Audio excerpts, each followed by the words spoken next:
বাংলায় মুঘল শাসন প্রতিষ্ঠার পর থেকে বিভিন্ন সময়ে বিভিন্ন সুবাদার এ অঞ্চলে শাসন পরিচালনা করতেন। 1740-এ সুবাদার সরফরাজ খানের অযোগ্যতার সুযোগে বিহারের শাসক আলীবর্দী খান বাংলার মসনদ দখল করেন। তার মৃত্যুর পর আলীবর্দীর দৌহিত্র সিরাজউদ্দৌলা বাংলা, বিহার ও উড়িষ্যার নবাব হিসাবে ক্ষমতার উত্তরাধিকারী হন। সদ্য কৈশোর পেরোনো তরুণ এই নবাবের সরলতা, রাষ্ট্র পরিচালনার অনভিজ্ঞতা আর তার পারিষদদের গোপন শত্রুতাকে পুঁজি করে ইংরেজরা দখল করে নেয় বাংলার মসনদ। 1757-র 23শে জুন ভাগীরথী নদীর তীরে পলাশীর প্রান্তরে অনিবার্য এক যুদ্ধে সেনাপতি মির্জাফরের বিশ্বাসঘাতকতায় ধূর্ত ইংরেজ সেনা লর্ড ক্লাইভের বাহিনীর কাছে পরাজিত ও নিহত হন বাংলার শেষ স্বাধীন নবাব সিরাজউদ্দৌলা।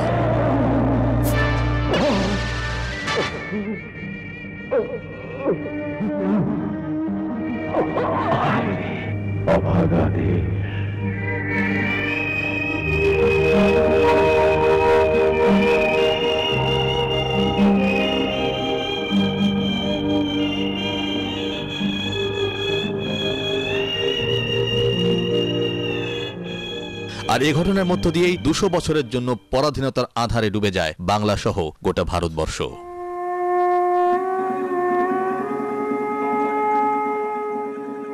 ভারতবর্ষে স্বাধীনতা সংগ্রামের ইতিহাস ব্যাপক ও বৈচিত্র্যময়।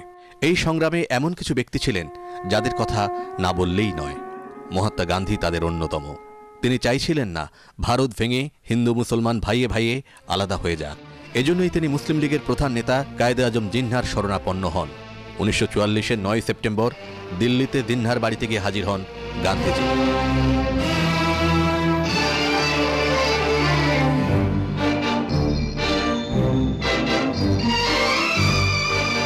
ভারত ভাগ ঠেকাতে 18 দিন আলোচনা চালান তারা, কিন্তু মুসলিম লীগের নেতারা একটি আলাদা রাষ্ট্রের ব্যাপারে অনড় থাকেন। এরকম অবস্থায় 1946-এর মার্চে তৎকালীন ব্রিটিশ সরকারের ক্ষমতাসীন দল লেবার পার্টির প্রতিনিধিরা দিল্লিতে আসেন ভারতের স্বাধীনতার ব্যাপারে আলোচনা করতে। তারা গান্ধী, জিন্নাহ সহ বড় বড় নেতাদের সাথে আলোচনা চালান।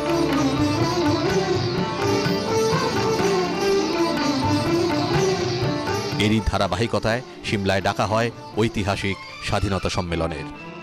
মৌলানা আবুল কালাম আজাদ, জওহরলাল নেহেরু, আব্দুল গফফর খান, সর্দার বল্লভভাই প্যাটেলের মতো বাঘা বাঘা নেতারা সেখানে স্বাধীনতার রূপরেখা নিয়ে চুলচেরা বিশ্লেষণ করে একটি অন্তর্বর্তী সরকারের গঠনের সিদ্ধান্ত নেন।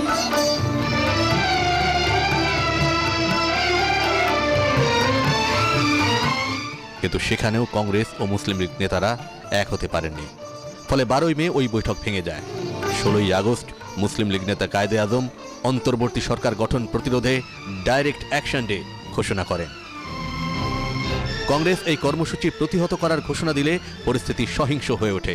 হিন্দু মুসলমানের মধ্যে ভয়াবহ এক সাম্প্রদায়িক দাঙ্গা কলকাতায় শুরু হয়ে ছড়িয়ে পড়ে নোয়াখালী সহ বাংলার প্রত্যন্ত অঞ্চলে, ছড়িয়ে পড়ে ত্রিপুরা এবং পাঞ্জাবেও। দাঙ্গা থামাতে গান্ধীজি প্রথমে অনশন, তারপর দেশের বিভিন্ন প্রান্ত সফর করতে শুরু করেন। তিনি যান নোয়াখালীতে, সবাইকে বোঝাতে চেষ্টা করেন হিন্দু মুসলিম ভাই ভাই, এ দাঙ্গায় কারোরই কোনো লাভ হবে না। তার আপ্রাণ চেষ্টায় এবং মুসলিম লীগ নেতা হোসেন শহীদ সোহরাওয়ার্দীর সহযোগিতায় পরিস্থিতির উন্নতি হয়।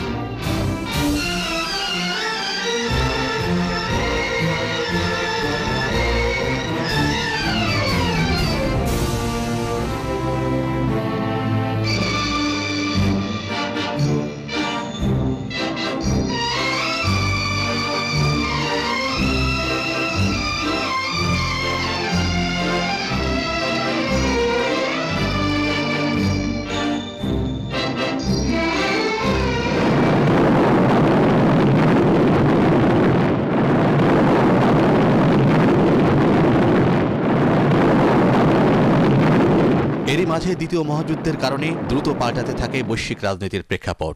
1945-এর আগস্টে জাপানের হিরোশিমা ও নাগাসাকি শহরে মার্কিন বাহিনীর পারমাণবিক বোমা নিক্ষেপের প্রতিক্রিয়া যুদ্ধের বিরুদ্ধে ফুঁসে ওঠে সারা দুনিয়া।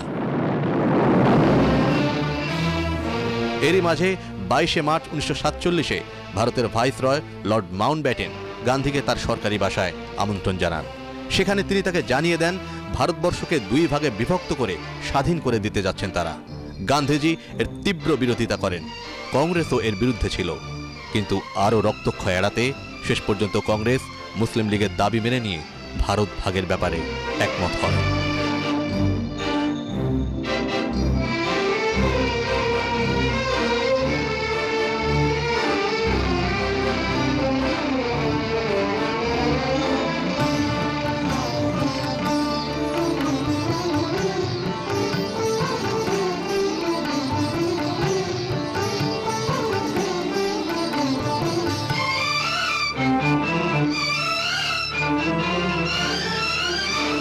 শতাধিক বছর ধরে চলা সশস্ত্র ও অহিংস আন্দোলনের মুখে এবং দ্বিতীয় মহাযুদ্ধের আন্তর্জাতিক প্রেক্ষাপটে 1947-এর মধ্য আগস্টে দ্বিজাতি তত্ত্বের ভিত্তিতে জন্ম হয় পাকিস্তানের।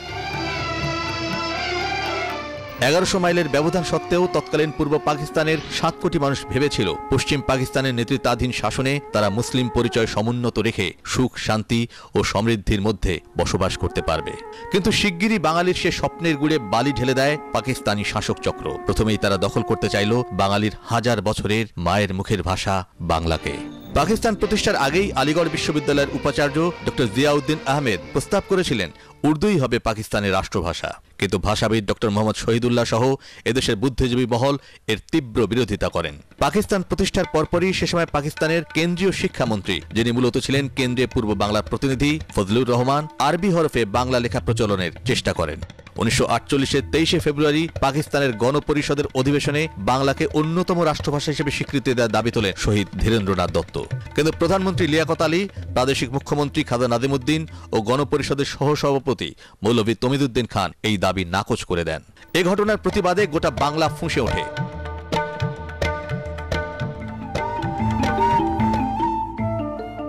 11ই মার্চ পূর্ব বাংলার সর্বত্র ডাকা হয় ধর্মঘট। ধর্মঘটিদের দমনে পুলিশ 144 ধারা জারি করে এবং ঢাকা বিশ্ববিদ্যালয়ের আন্দোলনরত ছাত্রদের লাঠিচার্জ ও ব্যাপক ধরপাকড় করলে পরিস্থিতি আরও উত্তপ্ত হয়ে ওঠে।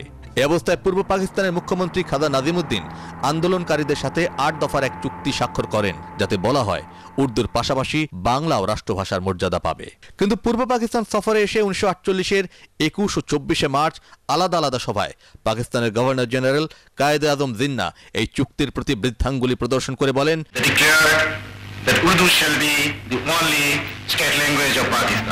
উর্দু, একমাত্র উর্দুই হবে পাকিস্তানের রাষ্ট্রভাষা।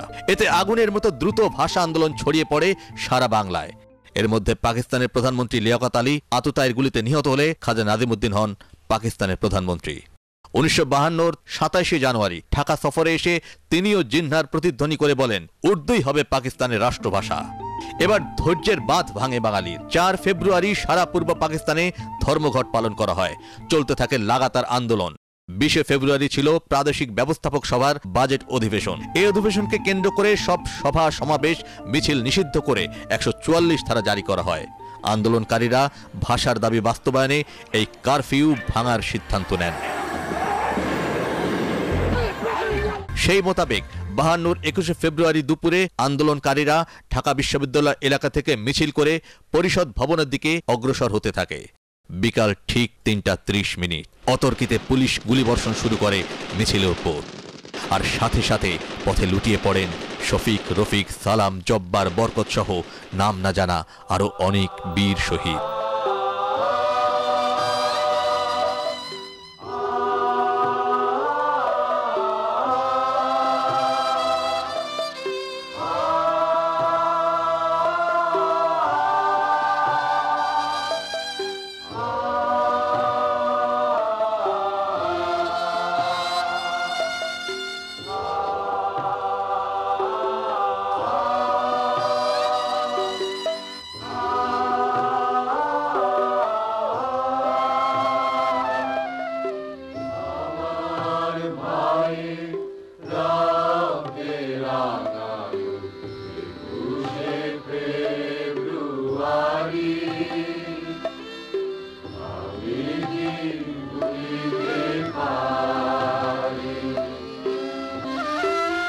বাইশে ফেব্রুয়ারি এই ঘটনা গণ আন্দোলনের রূপ নেয়। তখন প্রাদেশিক পরিষদ বাংলাকে অন্যতম রাষ্ট্রভাষার অধিকার দিতে চলতি অধিবেশনেই একটি বিল আনে। তবে এই বিল পাশ করতে বাঙালিকে অপেক্ষা করতে হয় 56 সালের 29শে ফেব্রুয়ারি পর্যন্ত, যেদিন পাকিস্তানের প্রথম সংবিধান কার্যকর হয়। এরই মাঝে মুসলিম জননেতা মৌলানা ভাসানী আসাম থেকে পূর্ব বাংলায় এসে মুসলিম লীগ বিরোধী রাজনীতি শুরু করেন। টকবগে তরুণ নেতা শেখ মুজিবুর রহমান সহ আরও অনেককে নিয়ে তিনি 1949-এর 23শে জুন গড়ে তোলেন আওয়ামী মুসলিম লীগ। ক্রমশ অসাম্প্রদায়িক ও সার্বজনীন হওয়ার পথে গঠিত হয় যুক্তফ্রন্ট। ভাষা আন্দোলনের ঘটনা বাঙালির মনে যে জাতীয়তাবাদের বীজ রোপণ করে, তারই ধারাবাহিকতায় 54 প্রাদেশিক পরিষদ নির্বাচনে একে ফজলুল হক, হোসেন শহীদ সোহরাওয়ার্দী ও মৌলানা আব্দুল হামিদ খান ভাসানীর নেতৃত্বাধীন যুক্তফ্রন্ট ব্যাপক বিজয় লাভ করে। যুক্তফ্রন্টের বিজয়ের প্রবল স্রোতে বলা চলে মুসলিম লীগের রাজনীতি পূর্ব বাংলা থেকে ভেসে যায়। যুক্তফ্রন্টের 21 দফার প্রথম দফাই ছিল বাংলা হবে পূর্ব বাংলার রাষ্ট্রভাষা, আর দ্বিতীয় দফা ছিল জমিদারির বিলুপ্তি। কিন্তু ভারতের সাথে সুসম্পর্ক গড়ে তোলার চেষ্টার অভিযোগে মাত্র ৪৫ দিনের মাথায় যুক্তফ্রন্ট সরকারকে বরখাস্ত করে পূর্ব বাংলায় গভর্নরের শাসন কায়েম করা হয়। এর পরের কয়েক বছর কেন্দ্রের পছন্দের দুর্বল সরকার দিয়ে পূর্ব বাংলা শাসন করার এক পর্যায়ে ১৯৫৮ সেপ্টেম্বরে ফিল্ড মার্শাল আইয়ুব খান পাকিস্তানে সামরিক শাসন জারি করেন। তিনি সংবিধান পরিবর্তন, মৌলিক গণতন্ত্র চালু সহ নানা প্রক্রিয়ায় ক্ষমতা পাকাপোক্ত করার ষড়যন্ত্র অব্যাহত রাখেন। তার শাসনামলে পূর্ব পাকিস্তানে দমন পীড়ন চরম পর্যায়ে পৌঁছায়। বিশেষ করে ১৯৬৫-র পাক ভারত যুদ্ধের সময় পূর্ব পাকিস্তানের প্রতি পশ্চিম পাকিস্তানি শাসকদের দৃষ্টিভঙ্গি নগ্নভাবে প্রকাশ হয়ে পড়ে। পাকিস্তানের রাজস্ব আদায়ের সিংহভাগ পূর্ব পাকিস্তান থেকে গেলেও ওই যুদ্ধের সময় এ অংশে কোনো প্রতিরক্ষারই ব্যবস্থা করেননি তারা। এর ফলে পূর্ব পাকিস্তানিদের মনে এ ধারণা জন্মায় যে পশ্চিমারা আর বাংলার কোনো প্রয়োজনীয়তা বোধ করছেন না। এরকম পরিস্থিতিতে ১৯৬৬ ২৩ মার্চ আওয়ামী লীগ নেতা শেখ মুজিবুর রহমান আমাদের বাঁচার দাবি শিরোনামে ৬ দফা দাবি উত্থাপন করেন। এতে প্রতিরক্ষা, পররাষ্ট্র, রাজস্ব ও মুদ্রা ব্যবস্থায় পাকিস্তানের দুই অংশের মধ্যে সাম্য তৈরির মাধ্যমে একটি কার্যকর ফেডারেল স্টেট গড়ে তোলার প্রস্তাব করা হয়। পাশাপাশি পূর্ব বাংলার জন্য একটি স্বতন্ত্র আধা সামরিক বাহিনী গঠনেরও কথা বলা হয়। এর পরপরই পাকিস্তান রাষ্ট্রের অত্যাচারের খড়গ নেমে আসে শেখ মুজিব সহ ৬ দফা প্রস্তাবকারীদের উপর। রাষ্ট্রদ্রোহিতার অভিযোগে তাদের সবাইকে আগরতলা ষড়যন্ত্র মামলায় জেলে ঢোকানো হয়। পূর্ব বাংলার রাজনৈতিক বিচ্ছিন্নতার আগুনে যেন ঘি ঢেলে দেওয়া হলো। বিশেষ করে ওই মামলায় সার্জেন্ট জহুরুল হককে ক্যান্টনমেন্টে আটক অবস্থায় গুলি করে হত্যা, সার্জেন্ট ফজলুল হককে আহত করা, রাজশাহী বিশ্ববিদ্যালয়ের প্রক্টর ডক্টর শামসুজ্জোহাকে সেনাবাহিনী হত্যা করায় পরিস্থিতি খুব খারাপ হয়ে যায়। শেখ মুজিবকে মুক্ত করতে তখনকার প্রখ্যাত কৌশলী টমাস উইলিয়ামসকে লন্ডন থেকে আনা হয়। তার প্রধান সহযোগী ছিলেন তখনকার তরুণ ব্যারিস্টার আমিরুল ইসলাম ও ব্যারিস্টার মওদুদ আহমদ। এ ঘটনায় আইয়ুব বিরোধী আন্দোলন তীব্র হয়ে ওঠে। পরিস্থিতি সামাল দিতে ৬৮-র ২২ ফেব্রুয়ারি আইয়ুব খান আকস্মিকভাবে আগরতলা ষড়যন্ত্র মামলা প্রত্যাহার করে সকল আসামিকে মুক্তি দেন এবং নিজে আর পরবর্তীতে প্রেসিডেন্ট পদে প্রার্থী হবেন না বলে ঘোষণা দেন। আগরতলা ষড়যন্ত্র মামলা থেকে মুক্তি পাওয়ার পর এক জনসভায় শেখ মুজিবুর রহমানকে বঙ্গবন্ধু উপাধিতে ভূষিত করা হয়। কিন্তু ততক্ষণে আইয়ুব বিরোধী জনরোষ অনেক দূর ছড়িয়ে পড়েছে। সর্বদলীয় ছাত্র সংগ্রাম পরিষদ ১১ দফা দিয়ে সর্বাত্মক আইয়ুব বিরোধী আন্দোলন শুরু করে, যার মূল কথা ছিল পূর্ব বাংলার সম্পূর্ণ স্বায়ত্তশাসন। এরই অংশ হিসাবে ৬৯-এর ২০ জানুয়ারি গণ অভ্যুত্থান চলাকালে ছাত্রনেতা আসাদ সহ অনেকে পুলিশের গুলিতে শহীদ হন। এর পরপরই পশ্চিমা শাসকদের নানা সঠতামূলক আলোচনায় ভগ্ন মনোরথ আওয়ামী লীগ নেতা বঙ্গবন্ধু শেখ মুজিব ২১ দফা উত্থাপন করলে তা পরিণত হয় বাঙালির মুক্তির সনদে। এরকম উত্তাল পরিস্থিতিতে ৬৯-এর ২৫ মার্চ এক বেতার ভাষণের মধ্য দিয়ে স্বঘোষিত লৌহ মানব আইয়ুব খান বিদায় নেন, আর মঞ্চে আসেন আরেক সামরিক শাসক আগা মোহাম্মদ ইয়াহিয়া খান। তিনি এসেই শুরু করেন আরেক দফা দমন পীড়ন, ভয়াবহ নিপীড়ন, নির্যাতন, আইন শৃঙ্খলার অচিন্তনীয় খারাপ অবস্থা, দ্রব্যমূল্যের ঊর্ধ্বগতি, কৃষি শিল্প বাণিজ্যের চরম অচলাবস্থার পাশাপাশি মুক্তির আকাঙ্ক্ষায় দুর্বার গণ আন্দোলনের মধ্য দিয়ে কেটে যায় ৭০-এর দিনগুলো। ৭০-এর ১১ই নভেম্বর ভয়াবহ সাইক্লোনে লাখ লাখ মানুষের মৃত্যুর পরও পশ্চিমা শাসকরা কিছু না করায় বাঙালিরা সিদ্ধান্ত প্রায় চূড়ান্ত করে, আর নয় ছদ্মবেশী শত্রুর সাথে বসবাস। তারই রায় দেখা গেল ৭০-এর ৭ই ডিসেম্বরের পাকিস্তানের জাতীয় পরিষদের নির্বাচনে। পূর্ব বাংলার ১৬৯টি আসনের মধ্যে ১৬৭টি পায় আওয়ামী লীগ এবং এর মধ্য দিয়ে ৩০০ আসনের জাতীয় পরিষদে নিরঙ্কুশ সংখ্যাগরিষ্ঠতা লাভ করে তারা। ইয়াহিয়া খানও অভিনন্দন জানান আওয়ামী লীগের নেতা শেখ মুজিবকে।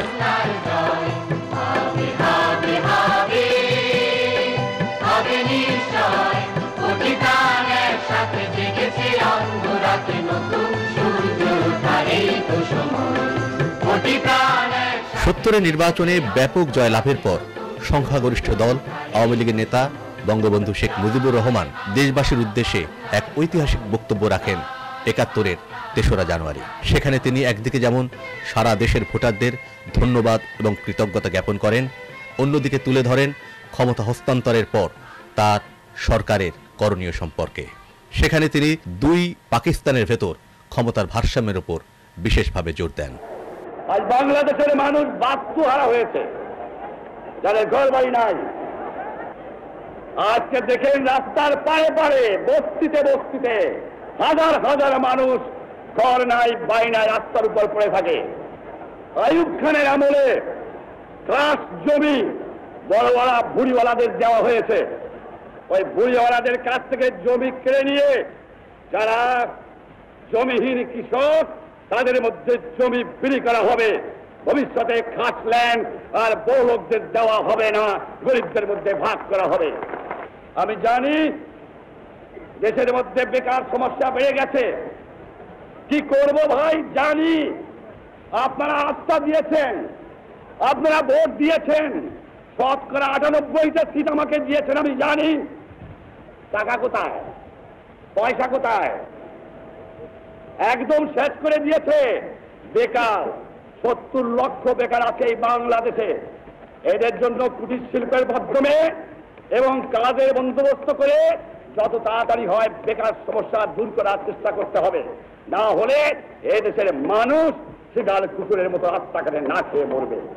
আর একটা কথা বলি আমার রিফিউজি ভাইদের কাছে, 23 বছর পরে এ দেশে আর রিফিউজি নাই। আপনারা বাংলাদেশে আসছেন বাঙালি, 23 বছর পর্যন্ত আজও আমরা রিফিউজি ট্যাক্স দেই। 7 লক্ষ রিফিউজি আসাম, পশ্চিমবঙ্গ, বিহার, কুচবিহার, কলকাতা থেকে এসছে। তাদের জন্য একটা পয়সা আজ পর্যন্ত খরচ করা হয় না। আর যারা রিফিউজি এসছেন বাংলার মাটির সঙ্গে মিলে যান, বাংলার মাটির সঙ্গে এক হয়ে যান। আপনারা আমাদের ভাই, এই মাতৃভূমিকে গ্রহণ করে নেন। বাঙালি যে অধিকার পাবে আপনারা সে অধিকার পাবে। হিন্দু ভাই, খ্রিস্টান ভাই, বৌদ্ধ ভাইদের বলি, তোমাদের উপর এতদিন যে অত্যাচার মাঝে মাঝে হয়েছে সে আমি জানি। ভবিষ্যতে সে অত্যাচার হবে না। মুসলমানের যে অধিকার এই দেশের হিন্দু, খ্রিস্টান, বৌদ্ধ সেই অধিকার এই বাংলার মাটিতে হবে। সরকারি কর্মচারী ভাইদের বলি, জনগণের খাদেম হতে হবে, বড় কর্তা হলে চলবে না। আর গরিবকে না খেয়ে মরতে দেব না, এটা আমরা প্রতিজ্ঞাবদ্ধ। যে সমস্ত মামলা মোকদ্দমা এখন পর্যন্ত রাজনৈতিক কর্মীদের বিরুদ্ধে, ছাত্রদের বিরুদ্ধে, শ্রমিকদের বিরুদ্ধে আছে এবং যারা বিনা বিচারে বন্দী আছে, সরকারকে অনুরোধ করব তাদের এই মুহূর্তে মুক্তি দেওয়ার জন্য। আর না হলে কতদিনে রাখবেন, আমরাই তো মুক্তি দেব ইনশাআল্লাহ, সময় বেশি দিন না।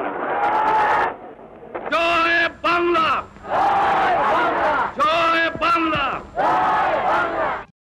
কিন্তু 88 আসন পাওয়া পাকিস্তান পিপলস পার্টির জুলফিকার আলী ভুট্টোর ষড়যন্ত্রে ক্ষমতা হস্তান্তরের প্রক্রিয়া বিলম্বিত করতে শুরু করেন তিনি।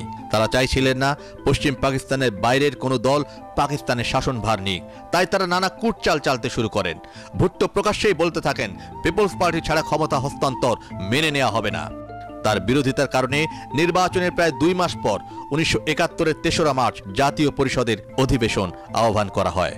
কিন্তু শেষমেশ সে অধিবেশনও বাতিল করা হলে পরিস্থিতি ঘোলাটে হয়ে পড়ে। শেখ মুজিবের সামনে 7 কোটি বাঙালির ভাগ্য নিয়ন্ত্রণে তাদের মুক্তির আহ্বান শোনানো ছাড়া আর কোনো পথ খোলা ছিল না বলেই মনে করেন অনেক ঐতিহাসিক। তাই 7ই মার্চ রেসকোর্সের ময়দানে তিনি উদাত্ত আহ্বান জানালেন, এবারের সংগ্রাম মুক্তির সংগ্রাম, এবারের সংগ্রাম স্বাধীনতার সংগ্রাম। বাংলাদেশ স্বাধীন করো, দেশ বাগানে অস্ত্র ধরো, বাংলাদেশ স্বাধীন করো। আমার দেশ তোমার দেশ, বাংলাদেশ, বাংলাদেশ স্বাধীন করো, স্বাধীন।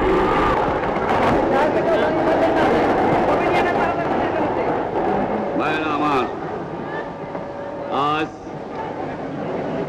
দুঃখ ভারাক্রান্ত মন নিয়ে আপনাদের সামনে হাজির হয়েছি। আজ ঢাকা, চট্টগ্রাম, খুলনা, রাজশাহী, রংপুরে আমার ভাইয়ের রক্তে রাজপথ রঞ্জিত হয়েছে।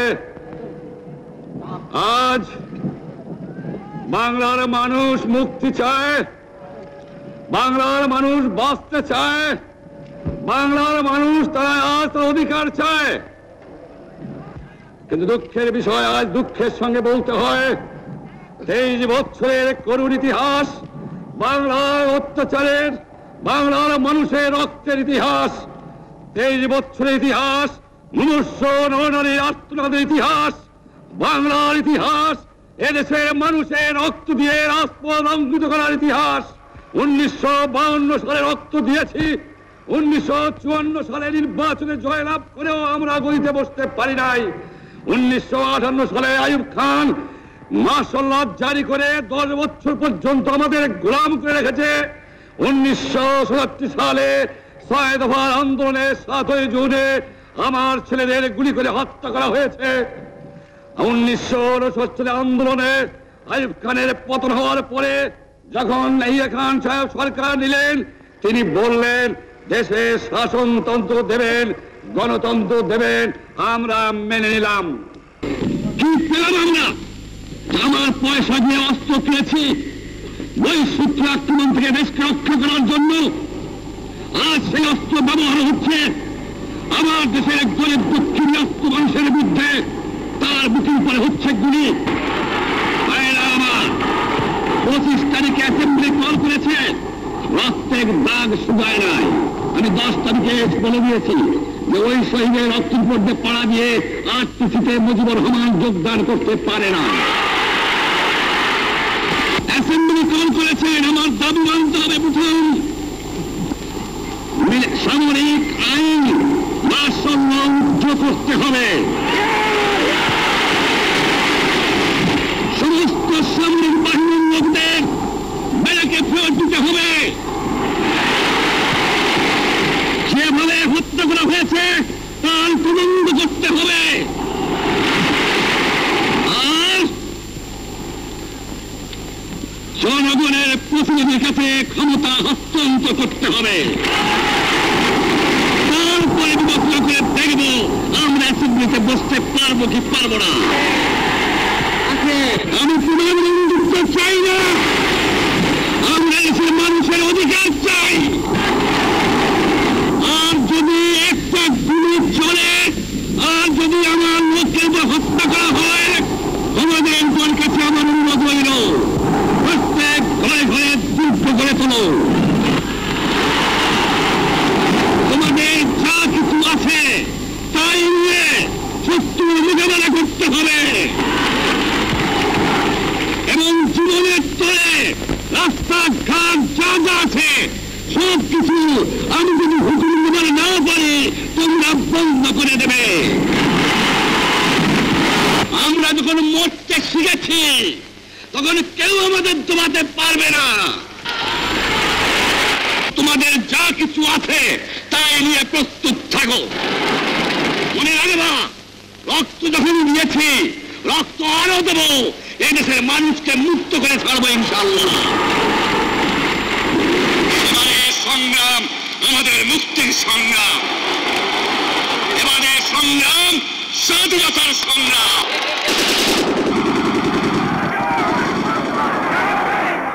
Do you know that nobody can suppress 70 million people? When 70 million people determined to achieve something, nobody can suppress it. You cannot tolerate any more of this system. Everything is followed. The new administration, the people are obeying my order, not their order. Legally, I am the authority because people have voted to me.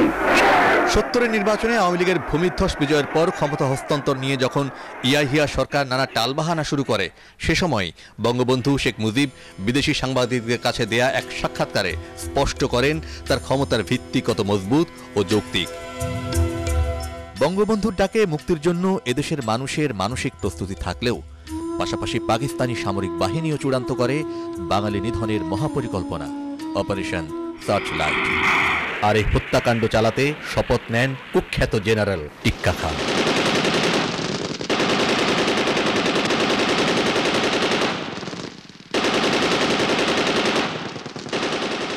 পরিকল্পনা অনুযায়ী 25শে March বর্বর গণহত্যা চললেও তা সাময়িকভাবে স্তম্ভিত করে দেয় গোটা দেশকে। এক রাতেই ধ্বংসস্তূপে পরিণত হয় সম্প্রীতি বাংলাদেশ।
সারা রাত ধরে হাজার হাজার ঘরবাড়ি জ্বলতে থাকে গোটা ঢাকা জুড়ে, যেন রাতেও জ্বলে ওঠে দোজখের আগুন। পরের দিন সকালে বিধ্বস্ত ঢাকার চেহারা। এখানে কি কোনো ঝড় হয়েছিল নাকি গণহত্যা? কে বলবে? মানুষ এত নৃশংসভাবে শেষ করে দিতে পারে সবকিছু। 25শে মার্চের রাতভর ভয়াবহ তাণ্ডবলীলার পরদিন অর্থাৎ 26শে মার্চ তৎকালীন ইন্টারকন্টিনেন্টাল হোটেলে অবস্থানরত মার্কিন টেলিভিশন এনবিসির এক সাংবাদিক তোলেন শূন্য ঢাকার ছবি, যেখানে সাধারণ মানুষের কোনো চিহ্ন নেই। স্তব্ধতা ভেঙে হুঙ্কার দিয়ে শুধু ছুটে চলেছে পাক হানাদারদের ট্যাঙ্ক লরি। ঢাকার দিগন্ত জুড়ে তখনও দৃশ্যমান আগের রাতে জ্বালিয়ে দেয়া জনপদের দাউ দাউ বহ্নি শিখা। 29শে মার্চ বিকেল 5:30টায় পাকিস্তানি নেতা জুলফিকার আলী ভুট্টোকে দেখা যায় কড়া সেনা প্রহরার মধ্যে ঢাকা ইন্টারকন্টিনেন্টাল হোটেল থেকে বের করে নিরাপদ স্থানে নিয়ে যাওয়া হচ্ছে।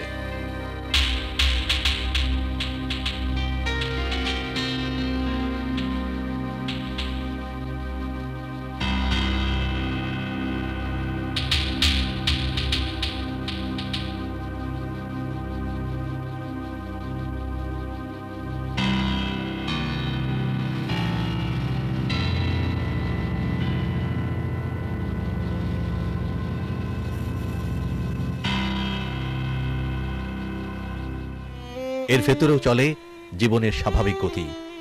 শেষ মুহূর্তে চলে কিছু খুঁজে পাওয়ার তৃষ্ণা, কিছু খুঁজে পাওয়ার চেষ্টা। জীবন তো এগিয়ে চলবেই। রেসকোর্সের রমনা কালী মন্দির মোর্টার মেরে উড়িয়ে দেয় পাকিস্তানি সেনাবাহিনী। এ বিষয়ে প্রত্যক্ষদর্শী মুক্তিযোদ্ধা এবং বিদেশি সাংবাদিকরা পরবর্তীতে তুলে ধরেন তাদের ভাষ্য।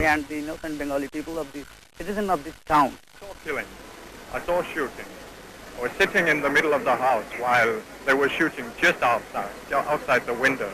After they gained control, I must tell you, they burned all the bazaar districts where they had no possibility to search thoroughly. So they just burned it up. 25শে মার্চ পাকিস্তানিরা নির্বিচারে গণহত্যা শুরু করার পর সারা দেশের মানুষ যখন প্রতিরোধের অপেক্ষায়, তখন 27শে মার্চ চট্টগ্রামের কালুরঘাট বেতার কেন্দ্র থেকে মেজর জিয়াউর রহমান বঙ্গবন্ধুর পক্ষে স্বাধীনতার ঘোষণা দেন। I, Major Ziaur Rahman, on behalf of our great national leader, Sheikh Mujibur Rahman, do hereby proclaim the independence of Bangladesh. আমাদের সংগ্রাম চলবেই চলবে। এই সংগ্রাম ব্যক্তিগত স্বার্থের সংগ্রাম নয়। বর্ষিয়ান জাতীয়তাবাদী নেতা মাওলানা আব্দুল হামিদ খান ভাসানীও মুক্তি সংগ্রামের ডাক দেন।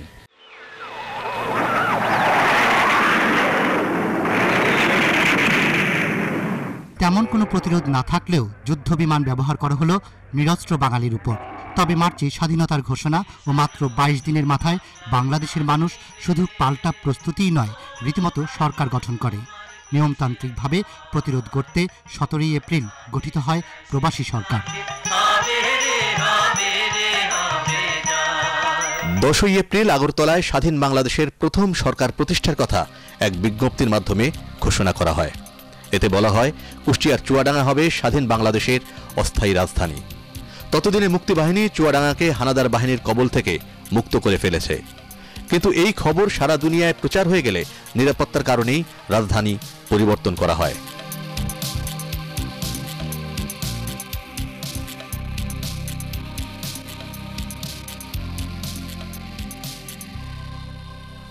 এপ্রিল মেহেরপুরে বৈদ্যনাথ তলায় গঠিত হয় স্বাধীন বাংলাদেশের প্রথম সরকার।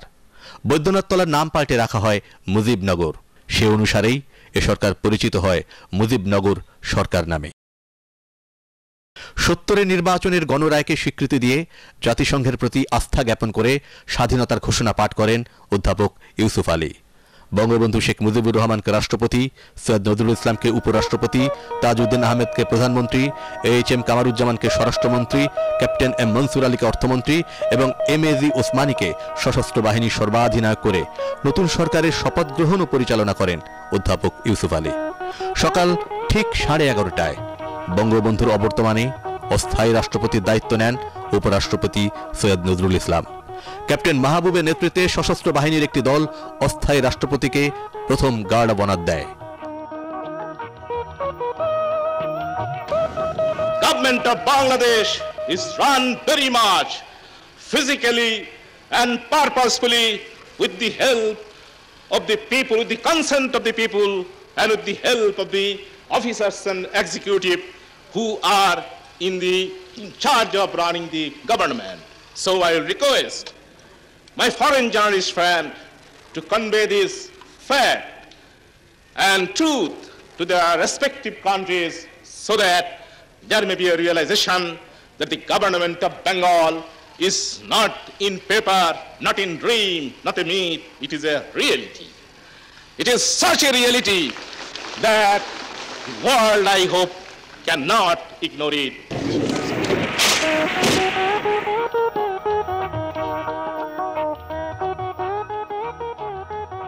জাতীয় সঙ্গীত পরিবেশন করেন মোহাম্মদ আসাদুল হক, শাহাবুদ্দিন আহমেদ সেন্টু ও পিন্টু বিশ্বাস।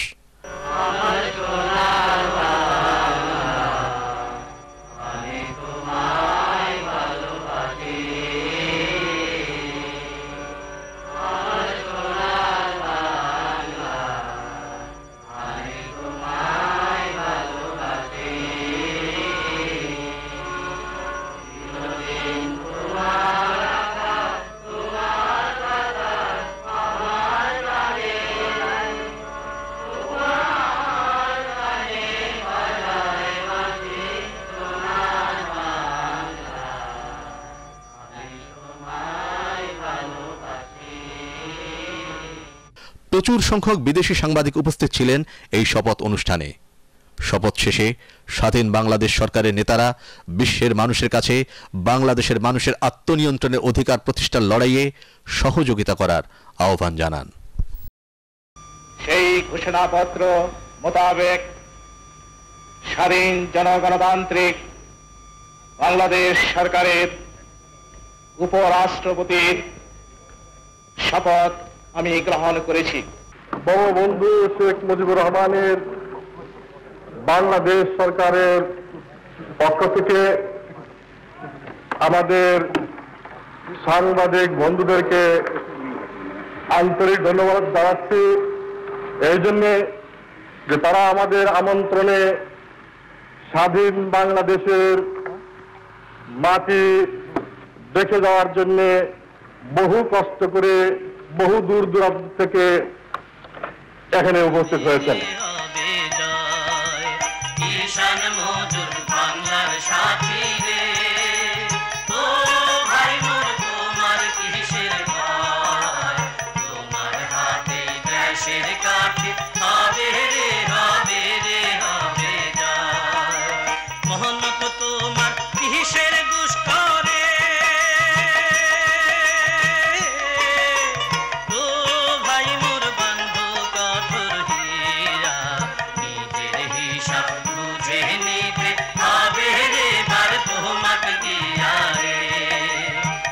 মুজিবনগরে অস্থায়ী সরকার প্রতিষ্ঠার পরপরই বিশ্বব্যাপী বাংলাদেশের মানুষের আকুতি তুলে ধরতে এবং স্বাধীনতা সংগ্রামের পক্ষে জনমত সংগ্রহ করতে প্রতিষ্ঠা করা হয় স্বাধীন বাংলা বেতার কেন্দ্র।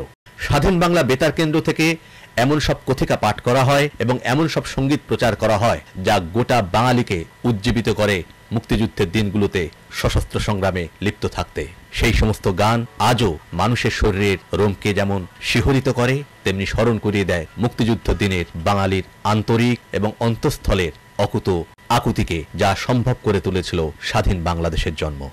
একটি ফুলকে বাঁচাবো বলে যুদ্ধ করি, মোরা একটি ফুলকে বাঁচাবো বলে যুদ্ধ করি, মোরা একটি মুখের হাসির জন্য অস্ত্র ধরি, মোরা একটি মুখের হাসির জন্য অস্ত্র ধরি, মোরা একটি ফুলকে বাঁচাবো বলে যুদ্ধ করি।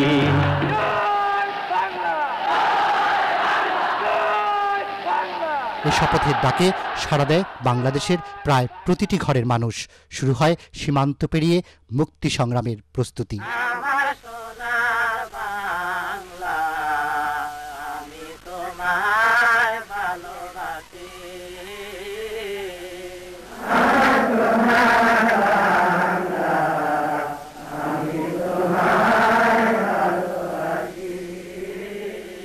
কিন্তু প্রস্তুতি শুরু হলেও যুদ্ধের ধারণাতীত ভয়াবহতা সেদিন হার মানিয়েছিল বিশ্বের অনেক দেশে এর আগে ঘটে যাওয়া গণহত্যা স্মৃতিকে।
শুধু তাই নয়, ভারতে আশ্রয় নেওয়া বাঙালিদের জীবন দুর্বিষহ হয়ে ওঠে অল্প দিনেই। ডায়রিয়া ও কলেরায় আক্রান্ত হয়ে মারা যায় বহু শরণার্থী।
ভারত সরকারও প্রায় 1 কোটি শরণার্থী জীবন বাঁচাতে হয়ে পড়ে দিশাহারা। এ কারণেই প্রায় প্রতিদিনই কলকাতার রাস্তায় দেখা যায় ছাত্রসহ সাধারণ মানুষ ঘুরে বেরিয়েছেন সাহায্যের জন্য।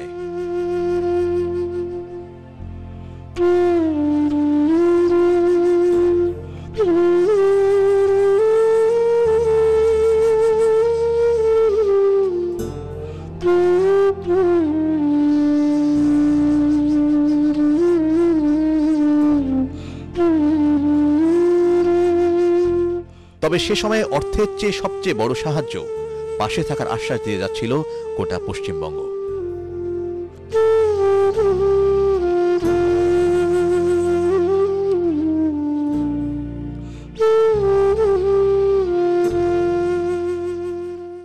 We do not want them to get assimilated in the locality. So they have great difficulties. They are all living this kind of community life under the same tarpaulin. And I'm sure if you give them the facilities to go back, they will go back.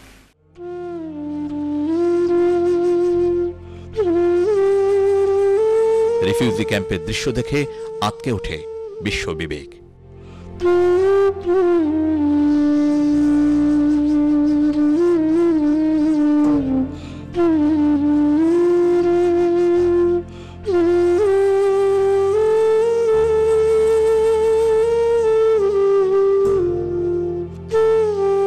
শরণার্থী শিবিরের ভয়াবহতা উপলব্ধি করেন মানব সেবার অগ্রদূত মহিয়সী নারী mother Teresa.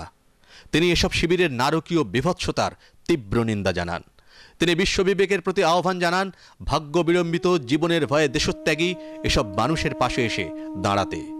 কিভাবে একদল মানুষের প্রতি আরেক দল মানুষ এভাবে শোষণ, নির্যাতন ও হত্যাযজ্ঞ চালাতে পারে তা নিয়ে তিনি বিস্ময় প্রকাশ করেন। শরণার্থী শিবিরের ভয়াবহতা বোঝা যায় সেভ দ্য চিলড্রেন ইউকের একজন চিকিৎসক ডক্টর সাইমনের এক বক্তব্যে। তিনি অক্টোবর মাসে জানান পুষ্টির অভাবে এর আগের 2 মাসে 3 লাখেরও বেশি শিশু মারা গেছে। যদি তড়িৎ ব্যবস্থা না নেওয়া হয় তাহলে পরের 2 মাসে আরও 3 লাখ শিশুর মৃত্যু নিশ্চিত। জানা যায় 71-এ ভারতের শরণার্থী শিবিরে 8 লাখের বেশি শিশু মারা গিয়েছিল পুষ্টিহীনতায়।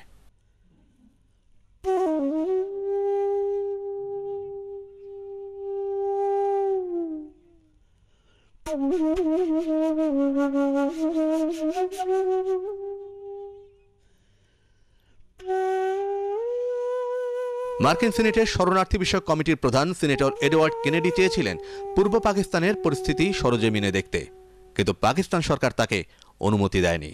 শেষ পর্যন্ত তিনি যান পশ্চিম বাংলার শরণার্থী শিবির পরিদর্শনে। তিনি আঁতকে ওঠেন সেখানকার দৃশ্য দেখে। তিনি বিষয়টি নিয়ে মার্কিন কংগ্রেসে রিপোর্ট করার পরও রিচার্ড নিক্সনের সরকার তাকে আমল না দিয়ে বরং পাকিস্তানের পক্ষ অবলম্বন করেন।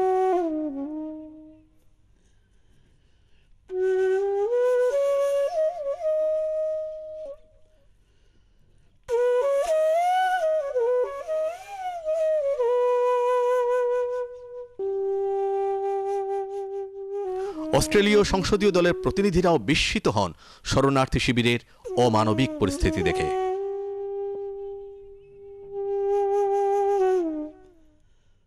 71-এর 24শে সেপ্টেম্বর বিশ্বখ্যাত অর্থনীতিক প্রফেসর জন কেনেথ গলব্রেথও আসেন শরণার্থী শিবিরে। তিনি শিউরে ওঠেন এখানকার পরিস্থিতি দেখে। তারপরও তিনি মুগ্ধ হন এত দুঃখ কষ্টের পরেও বাঙালির ধৈর্য, সাহস আর স্বাধীনতার জন্য দৃঢ় সংকল্প দেখে। তিনি শরণার্থীদের জন্য সারা বিশ্বের সহানুভূতি কামনা করেন।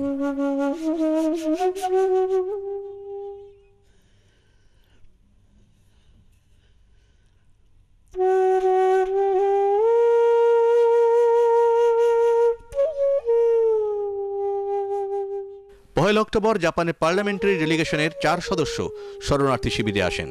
দ্বিতীয় মহাযুদ্ধের ভয়াবহতার শিকার জাপানের এই সাংসদরা সহজেই বুঝতে পারেন বাংলাদেশের মুক্তিযুদ্ধের তীব্রতা ও বিভৎসতা।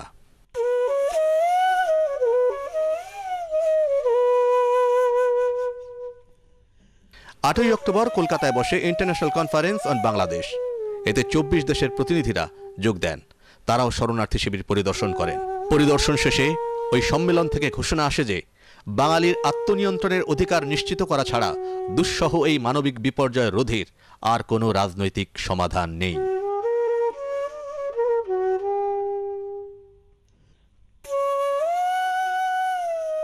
মুক্তিযুদ্ধ শুরুর পরপরই বিপুল সংখ্যক যুদ্ধাহত মুক্তিযোদ্ধা ও নির্যাতিত বাঙালিরা সীমান্তের ওপারে ত্রিপুরা সহ বিভিন্ন এলাকার হাসপাতালগুলোতে আশ্রয় নিতে শুরু করেন। তাদের অপ্রতুল সম্পদ দিয়ে ওইসব হাসপাতালের চিকিৎসা কর্মীরা সেবা করতে থাকেন আহতদের। এরকম হাত কাটা, পা কাটা, শরীরের বিভিন্ন অংশ পোড়া, গুলিবিদ্ধ আর্ত মানুষের আজাহারিতে ভারী হয়ে পড়েছিল সেদিনের হাসপাতালগুলো।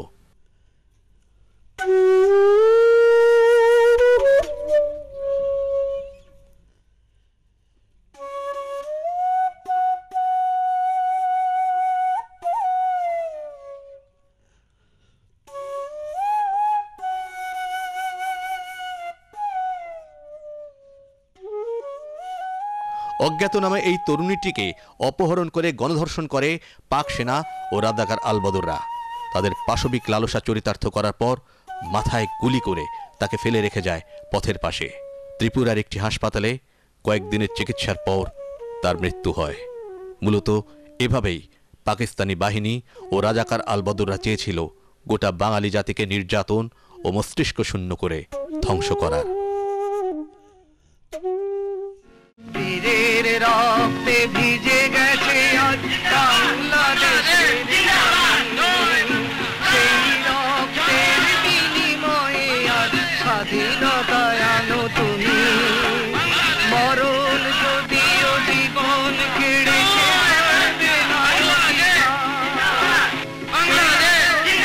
29 অক্টোবর স্বাধীন বাংলাদেশের প্রথম প্রধানমন্ত্রী তাজউদ্দিন আহমেদ মুক্তাঞ্চল সফরে বের হন। কুষ্টিয়া সংলগ্ন 50 বর্গ কিলোমিটারেরও বেশি এলাকা তখন হানাদার মুক্ত। তাজউদ্দিন মুক্তি সেনাদের ঘাঁটিতে যান, তাদের সাথে রণকৌশল নিয়ে কথা বলেন, তাদের সাহস যোগান, উৎসাহ দেন। তিনি সাধারণ মানুষের সাথেও কথা বলেন। তিনি মুক্তাঞ্চল থেকে মূলত বোঝার চেষ্টা করছিলেন স্বাধীন বাংলাদেশের মানুষের হৃদস্পন্দন।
নদীর তীরবর্তী এলাকায় মেজর সালেকের কমান্ডিং এলাকাতে পাক বাহিনীর সামরিক তথ্য পাচারে অসাধারণ ভূমিকা পালন করে।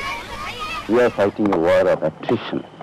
In that we kill in self-defense as long as they are going to come and fight with us. Major Salek যে অঞ্চলে যুদ্ধ করছিলেন সে অংশের মূল নেতৃত্বে ছিলেন মুক্তিযুদ্ধের 3টি ফোর্সের অন্যতম কে ফোর্সের প্রধান মেজর খালেদ মোশাররফ। অমিত সাহসী, বলিষ্ঠ, দেশপ্রেমে উজ্জীবিত অসাধারণ এই যোদ্ধা সেদিন বর্ণনা করছিলেন তার রণকৌশল।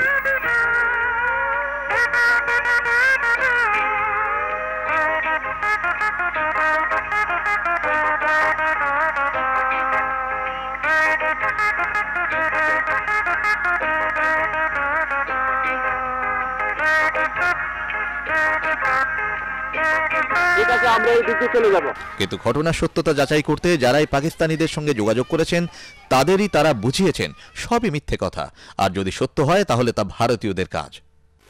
Very well disciplined army. We are proud of this fact. I deny this accusation of atrocity of Pakistan army.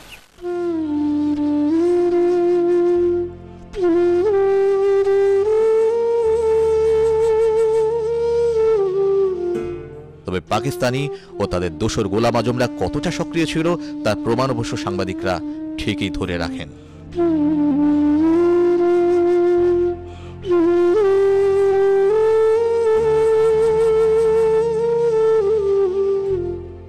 গোলাম আজমদের সাহায্য নিয়ে আল বদররা বাংলাদেশে কি তাণ্ডব চালায় তার বর্ণনাই সেদিন দিচ্ছিলেন যশোর রোড ধরে আসা এই বৃদ্ধ।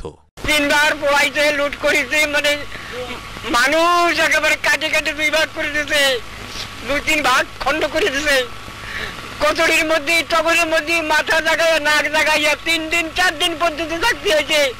মেয়ে দিনে কত কত ছোট ছোট বাচ্চা কচুরির তলে থুয়ে আসতে হয়েছে, তা আমরা আনতে পারি নাই বাবা, আর ক্ষমতা নেই। Perhaps due to the monsoon, it was their declared aim actually that they would increase it during monsoon. And I think they have done so a little more. But they find that পাকিস্তানের president Yahya Khan রাজাকার বাহিনীকে বাহাবা দিয়ে বলেন, দেশপ্রেমিকরা এখন সক্রিয়। তাদের মধ্য থেকেই রাতারাতি গঠন করা হয় রাজাকার, আল বদর ও আল শামস বাহিনী।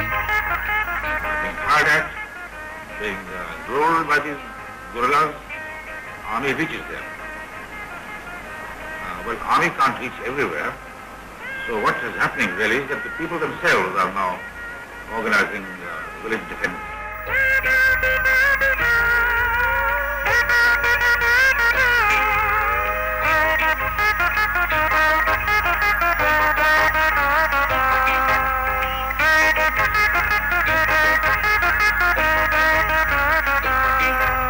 এদিকে ঢাকায় বসে পাকিস্তানিরা এসব প্রচারণা চালালেও জুলাই মাসের পরেই যুদ্ধের রূপ পাল্টাতে থাকে।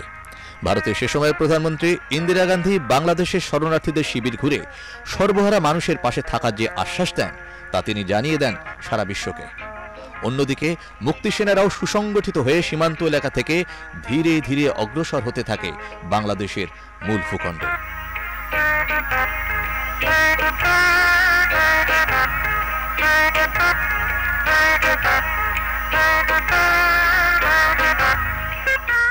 সীমান্তবর্তী এই এলাকাটাই মুক্তিযোদ্ধারা শত্রুমুক্ত করে আগস্ট মাসেই।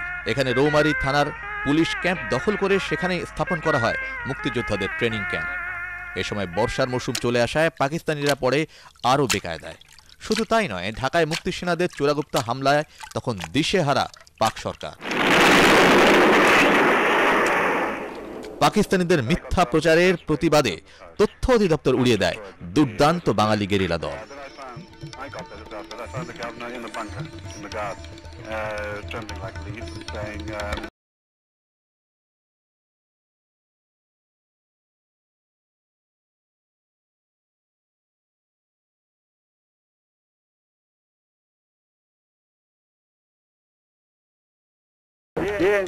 আগস্টের পরেই পাকিস্তানিরা বুঝে যায় একার পক্ষে এই পরিস্থিতি সামাল দেয়া সম্ভব নয়।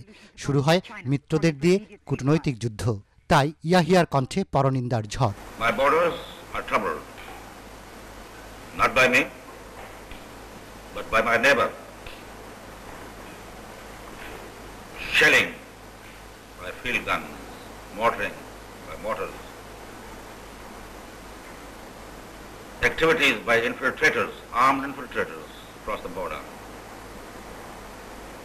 are continuing. I would like to know which displaced person, civilian, would like to cross that border under those conditions.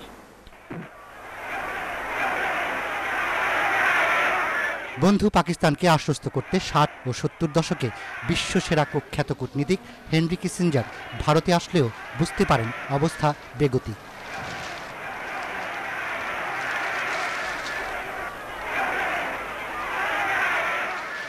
তাই তাদের উদ্যোগেই পাকিস্তান জাতিসংঘে সোচ্চার হয়ে ওঠে ভারতের বিরুদ্ধে।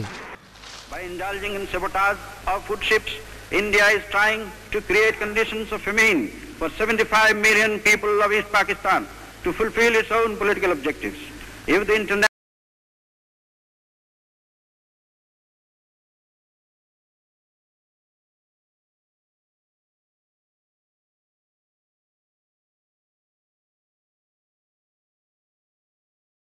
of the people of East Pakistan. Now you know what the position is. Now you know that India, a predatory aggressor, a country that has never reconciled herself to Pakistan, has committed naked aggression for the third time on the soil of Pakistan. এ সময় সম্পূর্ণ অন্ধকারে থাকা পশ্চিম পাকিস্তানের অন্যান্য রাজনৈতিক দলগুলো না জেনে শুনেই ইয়াহিয়া ও ভুট্টোর পক্ষে সাফাই গাইতে শুরু করে। ইয়াহিয়ার মিথ্যাচার আরও বেড়ে যায়। I'm trying to avoid it by showing a lot of patience. But there's a limit to our patience too. So we're very close to it. I'm equally going to make it very clear that the war is forced on us through a means of some action in East Pakistan. An attack on East Pakistan is an attack on Pakistan as a whole. তবে বাঙালির ন্যায়সঙ্গত দাবির প্রতি ভারতের প্রধানমন্ত্রী ইন্দিরা গান্ধী ছিলেন যেন একাই 100। Well, surely that the massacre there stops, the rape stops, the burning of villages stops. Can it not be fairly put to you that you're contributing in a way to the exodus of the refugees by your support for the Pakistan guerrillas? Now, mustn't you, in effect, face the question of having to reduce your support for the guerrilla armies operating in East Pakistan? Does that mean we allow a massacre to continue? What happened first? How many people were killed according to your correspondence of British newspapers, of American newspapers, of French newspapers, Canadian newspapers, Arabian newspapers? The massacre began long before there was a single guerrilla. But it's a contribution to quietening the situation, as I say. No, what does quietening mean? Does it mean that we support the genocide? And do you think it can be stopped? Do you think people are going to sit aside and watch their women raped in front of them? And say that, no, we are going to quieten the situation? That's not quietness. That is the worst possible type of war, it's the worst possible type of violence. But how then, without something done to control the guerrilla activity in return for greater discipline by the Pakistan army, can you secure these first steps? When Hitler was on the rampage, why didn't you say, let's keep quiet and let's have peace in Germany and let the Jews die, or let Belgium die, let France die? Would you say that was quiet? But how do you propose to bring about these first steps to control the exodus? It's not for us to. This would never have happened if the world community had woken up to the fact when we first drew their attention to it. তর্কযুদ্ধে জয়ী হয়ে বসে থাকেননি ইন্দিরা গান্ধী। নিজ দেশে ও জাতিসংঘেও পাকিস্তানের পাল্টা জবাব দেন তিনি বাংলাদেশের মানুষের অবস্থা তুলে ধরে। It is a time for alertness, not only of our defense forces, but of all our people. In the last few months, the world has witnessed the courage, dignity, and self-restraint with which we have faced this challenge. I am sure that you will meet all future dangers in the same spirit.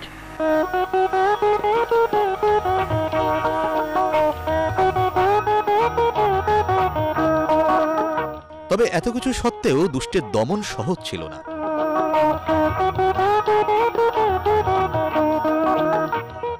বাঙালি যোদ্ধারা চূড়ান্ত প্রস্তুতি নিলেও পাকিস্তান ভিন্ন পন্থা বেছে নেয়।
Situation created by the Indian aggression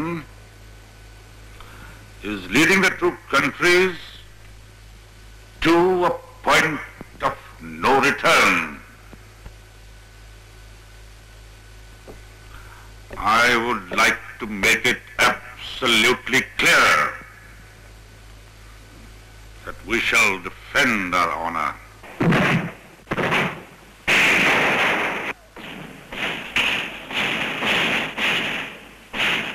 নভেম্বরের শুরুতে সবকিছু ভারতীয়দের কারসাজি বলে প্রচারণা চালালেও পাকিস্তানিরাই ভারতে আক্রমণ শুরু করে।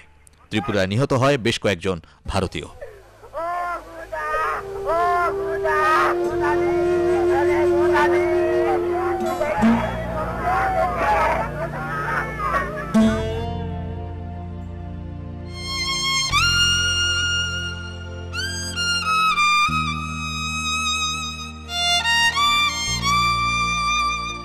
তবে এর কারণ যে প্রতিহিংসা তা বোঝা যাচ্ছিল।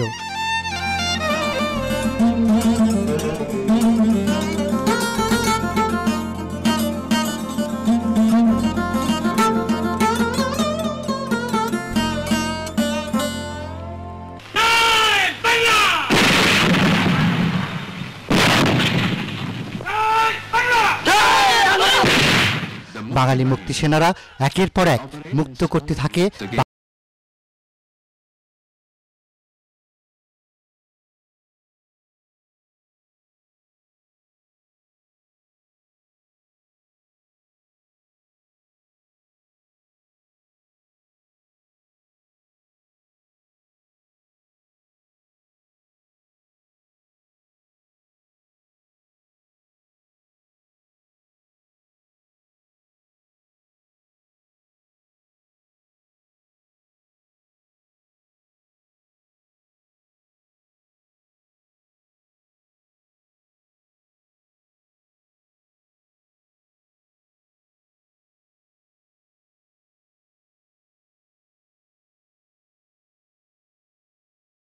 who has been shaheed in the last few days of battle, and each one of them fought gallantly. If I tell you the stories how they have died, you'll be surprised. They have not bothered about their life, but by dying they have saved many of us. And in each one of this case, I just can't imagine when a chap fighting like this have died, what right have we got to live and enjoy the independence? I don't know. We have to fight, and all our soldiers are fully determined.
Sometimes the scouts, they bring information of enemy.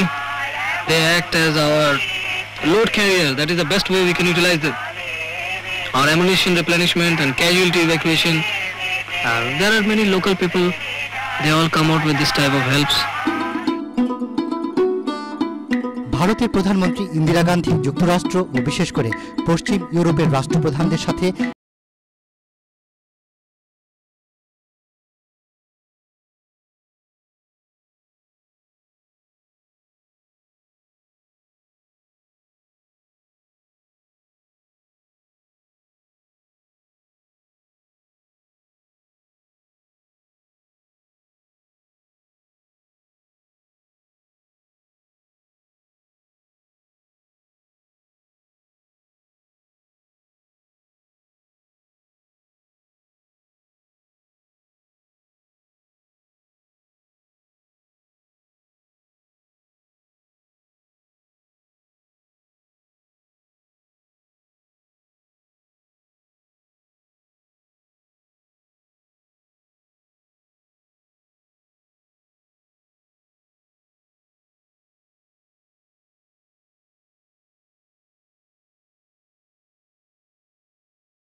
এমন পরিস্থিতিতেই ৭১ ডিসেম্বরের ৩ তারিখ পাকিস্তান ভারতের বিরুদ্ধে যুদ্ধের ঘোষণা দেয়।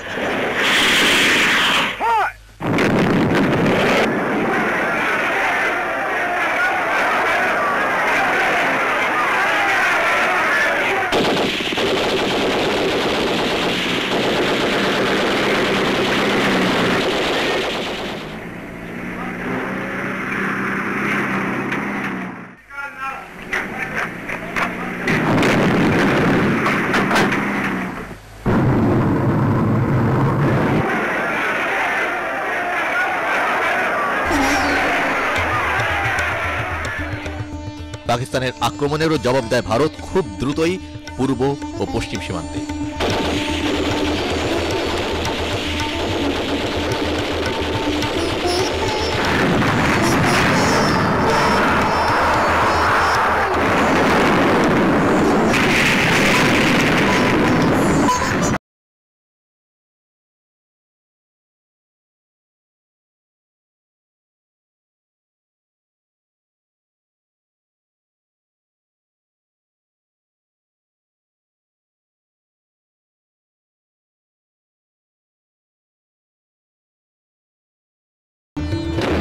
কূটনৈতিক বিজয়ের আশায় এই যুদ্ধ তারা শুরু করেছিল। তার প্রমাণও মেলে পরাজয়ের মাত্র কয়েকদিন আগে পাকিস্তানের পূর্বাঞ্চলের প্রধান নিয়াজির কণ্ঠে। I am proud of my troops, their discipline, their bravery, their tradition, and I am sure we will be able to maintain the traditions of our forefathers, which have never lost a battle.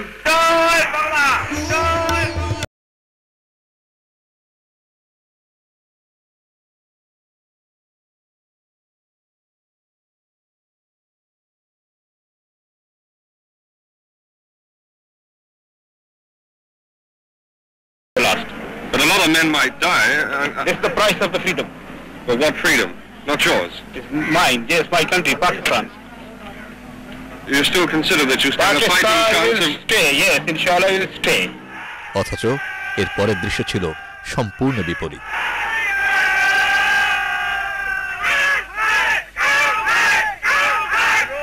You will find the tanks on the road pointing the guns towards Kulla. Don't attack the tanks. After the tanks, 2,000 yards to 3,000 yards, you will find on the port and starboard side enemy concentration.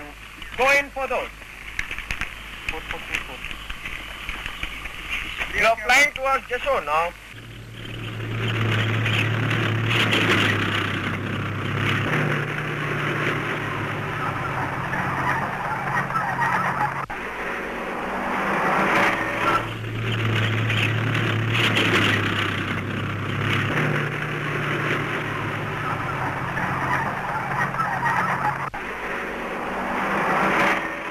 লজ্জা ভুলে জাতিসংঘে পাকিস্তানের পক্ষে চীন ও যুক্তরাষ্ট্রের যুদ্ধবিরতির আবেদনও veto দেয় Russia.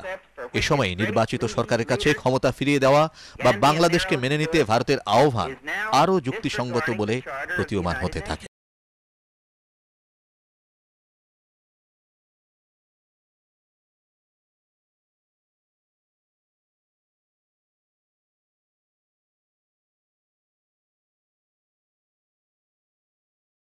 Are we? But facts are facts and must be stated.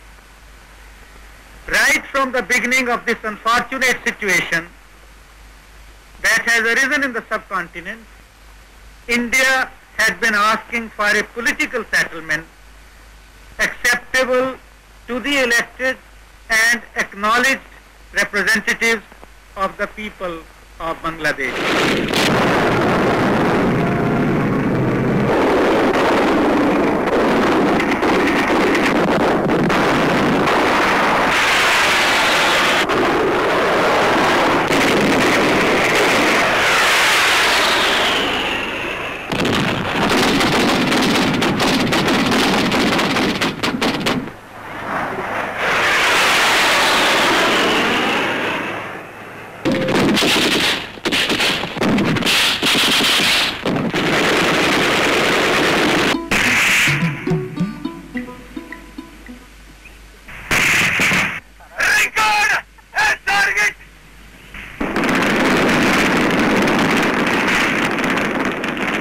এদিকে লড়াই তখন ছড়িয়ে পড়েছে পাকিস্তানের পশ্চিম সীমান্তে। ভারতীয় সৈন্যরা একই সাথে আরব সাগর থেকে করাচি বন্দর, পশ্চিম ও পূর্ব সীমান্তে আক্রমণ করে মাত্র 4-5 দিনেই নাজেহাল করে ফেলে পাকিস্তানিদের।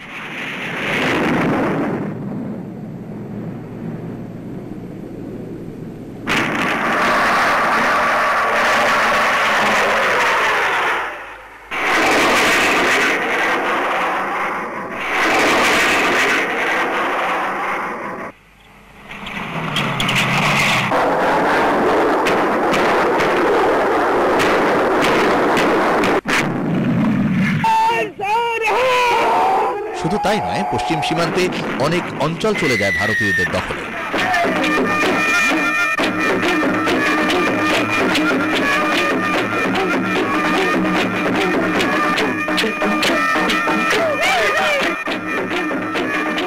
ঢাকায় বিমান হামলার ভয় পেয়ে পালিয়ে যায় পাকিস্তানের governor.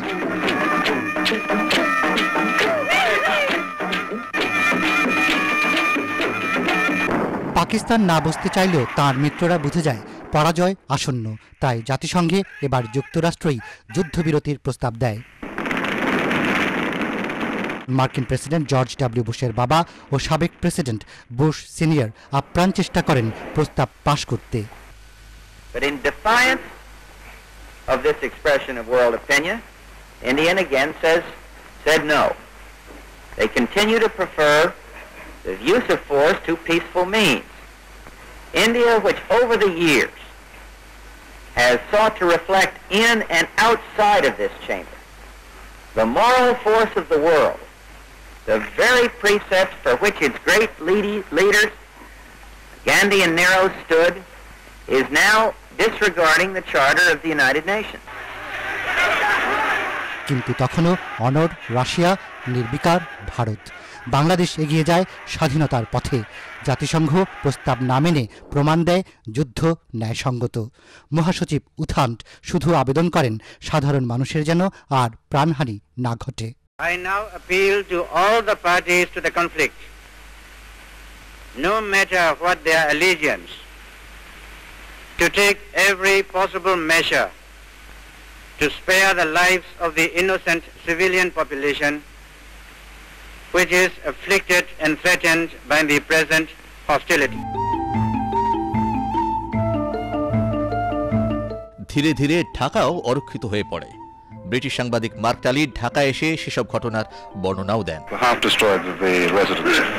Then I got there this afternoon. I found the governor in the bunker, in the guard, trembling like a leaf and saying, I didn't quite know whether to resign. Should I resign? Will my wife be killed by the Indian Army? Can I get at the Intercontinental Hotel? As we were standing there in this bunker, suddenly there was another raid. And all hell broke loose. There was an enormous crash. And hardly the crash died down, but the governor suddenly produced a ballpoint pen, scrap of paper, a few carbons, and had written out a resignation statement in a matter of seconds, just in time actually for the second big crash. সেই সময় আর কেউ না হলেও পাকিস্তানের পররাষ্ট্রমন্ত্রী জুলফিকার আলী ভুট্টো লজ্জিত হয়েছিলেন। আর তাই পরাজয় নিশ্চিত জেনেও তিনি নিরাপত্তা পরিষদের সভায় আত্মসমর্পণ বা বাংলাদেশকে স্বীকৃতির প্রস্তাবের কাগজ ছিঁড়ে সভা ত্যাগ করেন। বলেন তিনি যুদ্ধের পক্ষে। Disgraceful to my person and to my country to remain here a moment longer than necessary. But I am not boycotting. Impose any decision. Have a treaty worse than the Treaty of Versailles. Legalize aggression. Legalize occupation. Legalize everything that has been illegal till 14th or 15th of December 1971. I will not be a party to it. We will fight. We'll go back and fight. My country hearkens for me. Why should I waste my time here in the Security Council? I will not be a party to the ignominious surrender of part of my country. You can take your Security Council. Here you are. I am going.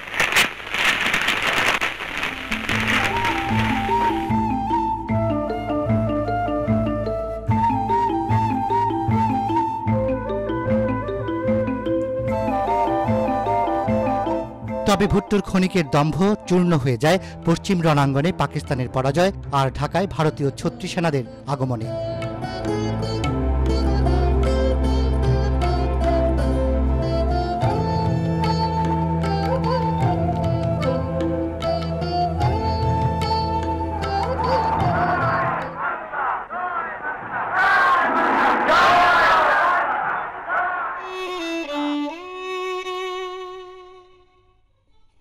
বাংলাদেশে চূড়ান্ত বিজয় যখন দ্বার প্রান্তে, মুক্তির সূর্য যখন উঠি উঠি করছে, ঠিক সেরকমই একটি সময়ে 1971-এর 14ই ডিসেম্বর পাক হানাদার বাহিনী, রাজাকার আলবদররা সম্মিলিতভাবে হত্যা করে এদেশের সূর্য সন্তানদের।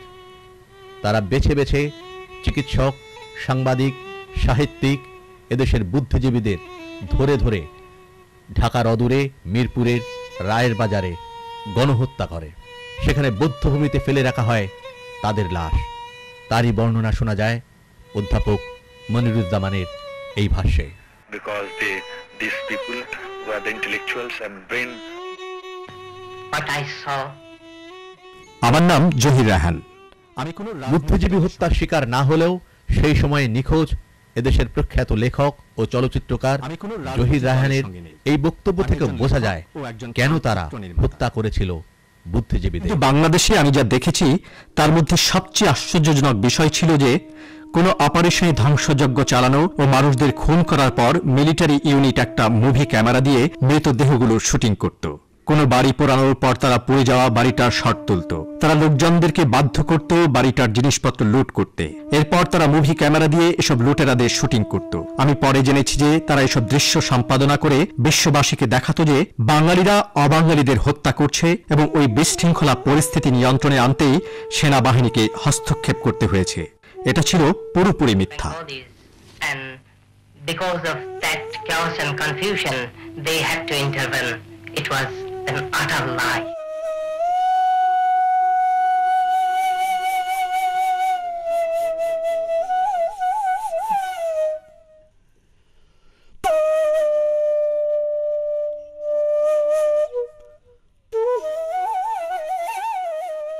মূলত তাদের লক্ষ্য ছিল বাংলাদেশকে মস্তিষ্ক শূন্য করা, যাতে ভবিষ্যতে তারা কিছুতেই উন্নতি করতে না পারে, উঠে দাঁড়াতে না পারে।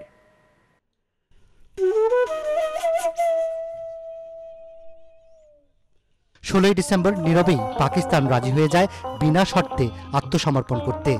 বাংলাদেশ সময় বিকেল 4টায় রেসকোর্স ময়দানে, ঠিক যেখানে 7ই মার্চ বঙ্গবন্ধু স্বাধীনতার ডাক দিয়েছিলেন, সেখানেই নতমুখে চারদিক থেকে জয় বাংলা ধ্বনির মধ্যে আত্মসমর্পণ করতে বাধ্য হয় 90,000-এরও বেশি সেনা সদস্য নিয়ে পূর্বাঞ্চলের সেনানায়ক জেনারেল আমির আবদুল্লাহ খান নিয়াজি।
দিল্লিতে পার্লামেন্ট হাউসে বাংলাদেশের পক্ষে তুমুল করতালির মধ্যে হুমায়ুন রশিদ চৌধুরী ঘোষণা করেন বাংলাদেশ মুক্ত হয়েছে।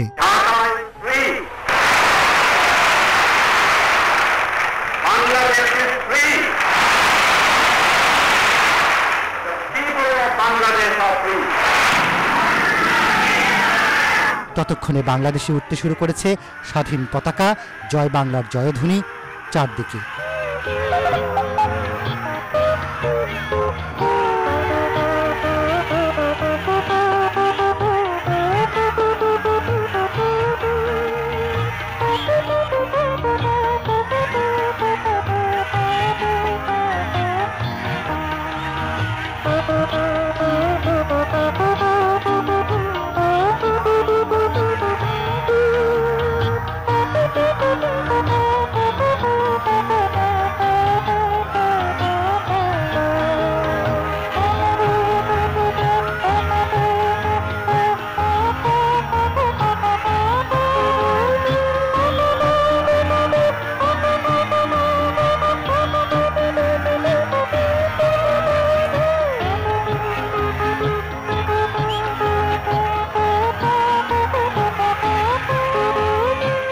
16 ডিসেম্বরের পর দু একদিনের মধ্যেই দেশে ফিরে আসেন প্রবাসী সরকারের নেতৃবৃন্দ।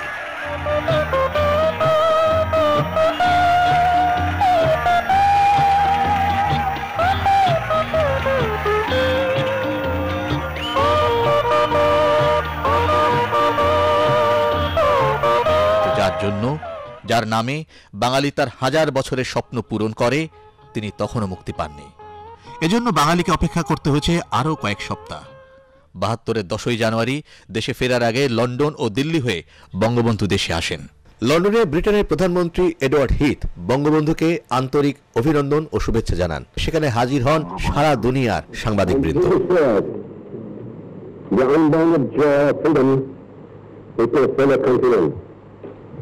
We have earned the freedom in an epic liberation struggle.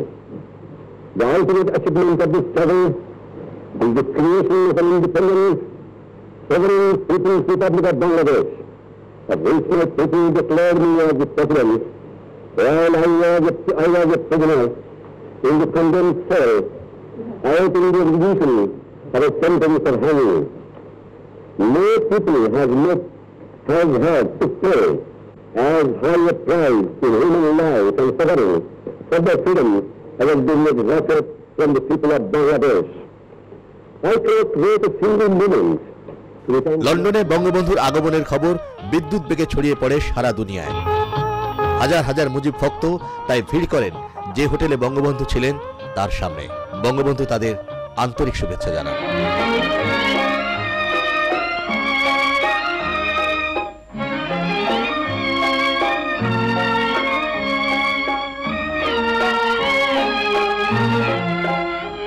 London থেকে ঢাকা ফেরার পথে বঙ্গবন্ধু কয়েক ঘন্টা যাত্রা বিরতি করেন ভারতের রাজধানী নয়াদিল্লিতে। সেখানে বঙ্গবন্ধুকে আন্তরিক এবং উষ্ণ অভিনন্দন জানান ভারতের রাষ্ট্রপতি ভিভি গিরি, প্রধানমন্ত্রী ইন্দিরা গান্ধী সহ মন্ত্রী পরিষদ এবং 3 বাহিনীর সকল সদস্য।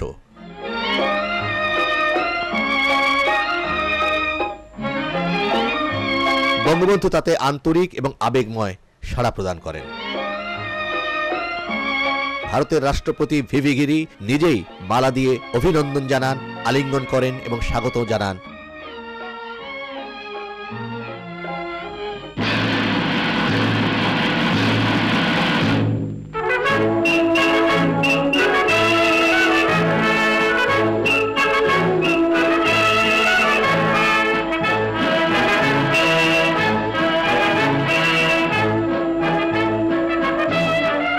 দিল্লিতে প্রথম বঙ্গবন্ধুকে রাষ্ট্রীয় মর্যাদায় গার্ড অব অনার প্রদান করে ভারত সরকার।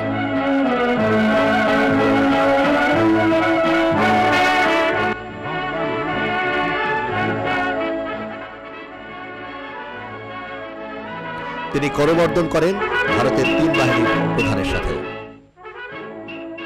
ভারতের রাষ্ট্রপতি ভিভি গিরি বঙ্গবন্ধুকে উষ্ণ অভ্যর্থনা জানিয়ে বলেন,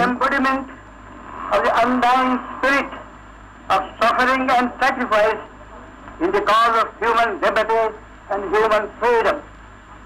The emergence of independent Bangladesh is itself a unique event in the annals of democratic movement in world history. বক্তৃতা রাখেন বাংলাদেশের জাতির জনক Bangabandhu. For me, this is a most gratifying moment. I have decided to stop over in the historic capital of your great country on my way to Bangladesh.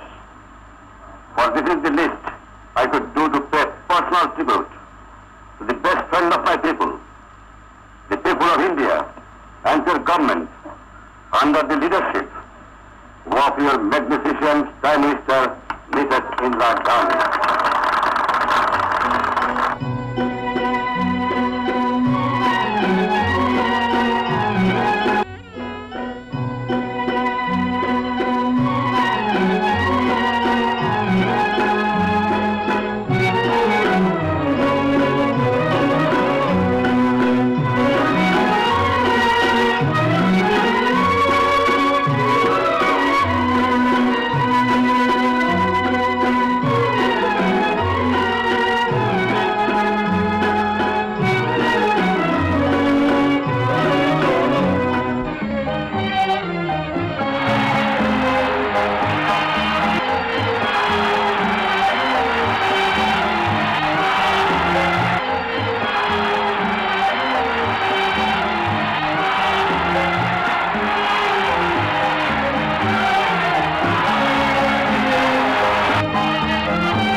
অভূতপূর্ব দৃশ্যের অবতারণা হয় দিল্লিতে। সেখানে হাজার হাজার জনতা বাংলাদেশ জিন্দাবাদ জয় বাংলা স্লোগানে মুখরিত করে তোলে দিল্লির আকাশ বাতাস।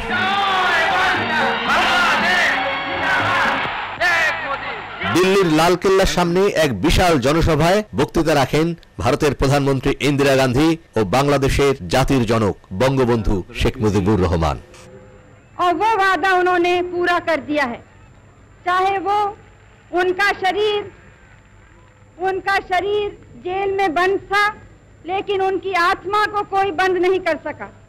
और उसने प्रेरणा दी बांग्लादेश के लोगों को कि इस हिम्मत से उन्होंने लड़ा और आज वो स्वतंत्र हैं। और उन्हीं आदर्शों पर लड़ा जो हमारे देश को प्रेरणा देते आए हैं। हमने यहाँ भारत में भी 3 वादे किए थे अपनी जनता से। पहले ये कि जो शरणार्थी यहाँ आए हैं वो सब वापस जाएंगे। दूसरा ये कि हम हर तरह से मुक्ति वाहिनी की सहायता करेंगे, बांग्लादेश के लोगों की मदद करेंगे। और तीसरे कि शेख साहब को हम जरूर छुड़वाएंगे जेल से। हमने भी अपने 3 वादे पूरे किए हैं। Prime minister Shrimati Gandhi, ladies and gentlemen present,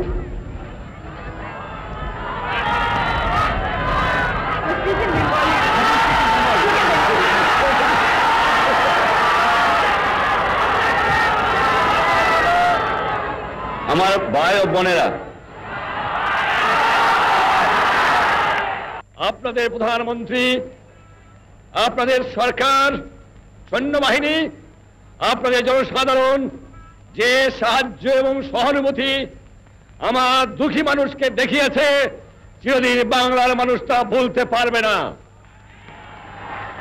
ব্যক্তিগতভাবে আপনারা জানেন আমি পশ্চিম পাকিস্তানের অন্ধকার ছেলের মধ্যে বন্দী ছিলাম 2 দিন আগেও।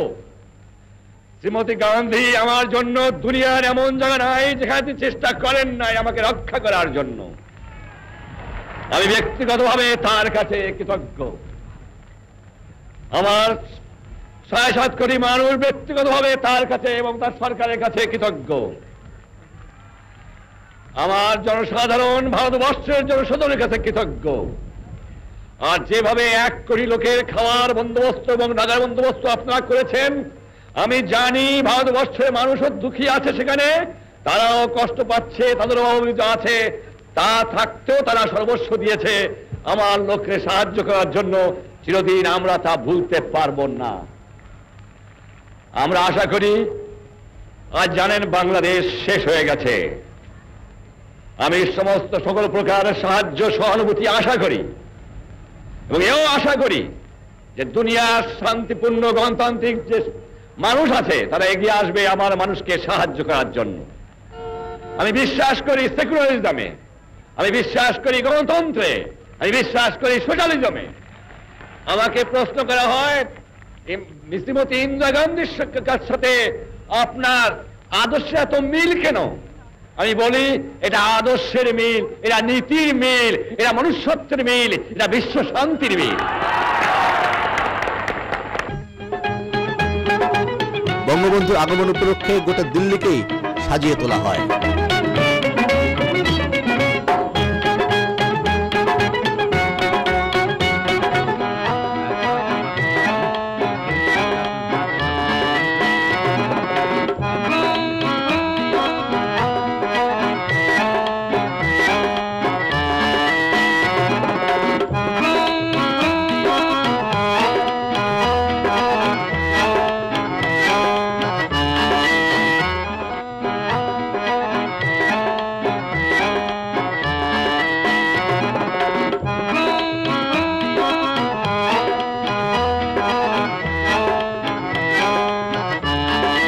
দিল্লিতে বঙ্গবন্ধুকে আন্তরিক বিদায় জানান রাষ্ট্রপতি ভিভি গিরি, প্রধানমন্ত্রী ইন্দিরা গান্ধী সহ গোটা দিল্লির মানুষ।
স্বাধীন বাংলাদেশের মাটি স্পর্শ করার সাথে সাথে বঙ্গবন্ধু শেখ মুজিবুর রহমান নিজে যেমন আবেগে আপ্লুত হয়ে পড়েন, তেমনি তাকে স্বাগত জানাতে আসা, তাকে গ্রহণ করতে আসা হাজার হাজার লক্ষ লক্ষ বাঙালিও আবেগে ভীষণভাবে আপ্লুত হয়ে পড়ে। চোখ মুছতে মুছতে বঙ্গবন্ধু তাদের সাদর সম্ভাষণ জানান। স্মরণ করি আমার বাংলাদেশের ছাত্র, শ্রমিক, কৃষক, বুদ্ধিজীবী, সেবাই, পুলিশ, জনগণকে, হিন্দু মুসলমানকে হত্যা করা হয়েছে। তাদের আত্মার মঙ্গল কামনা করে এবং তাদের প্রতি শ্রদ্ধা নিবেদন করে আমি আপনাদের কাছে দু এক কথা বলতে চাই। আমার বাংলাদেশ আজ স্বাধীন হয়েছে, আমার জীবনের স্বাদ আজ পূর্ণ হয়েছে, আমার বাংলা মানুষ আজ মুক্ত হয়েছে।